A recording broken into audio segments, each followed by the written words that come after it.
Allergiyaga qarshi dorilarni qachon va qancha muddat ichish kerak? Videoni oxirigacha ko'ring, tushunib olasiz. Allergiyaga qarshi ekan deb har qanday dorini o'zingizcha qabul qilavermasligingiz kerak. U dori sizga davo emas, balkim kasallikni chaqirishi mumkin. Allergiyaga qarshi antigistamin dorilar 3 ta avlodi bor.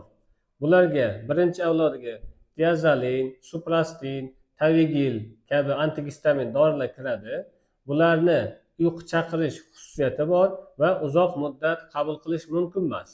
Ikkinchi avlodga cetirizin dori vositalari, ya'ni Zodac, Ralinoz, Laratal tarkibida laratadin bo'lgan yoki fexofenadin dori vositalari ikkinchi avlod hisoblanadi.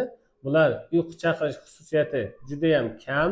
Bularni uzoqroq muddatlarga ichsa bo'ladi. Birinchi avlodga qaraganda bularning salbiy ta'siri kamroq hisoblanadi. Uchinchi avlod antigistamin preparatlari, bular dezlaratadin tutuvchi, levocetirizin tutuvchi preparatlar hisoblanadi.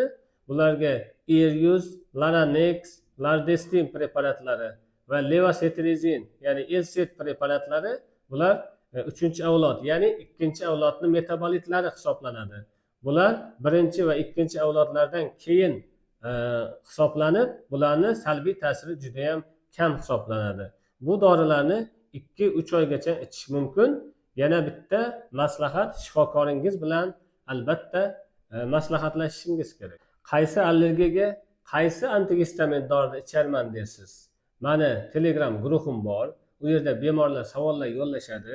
Siz ham agar savolingiz bo'lsa yuborsangiz, shaxsan o'zim sizga javob beraman.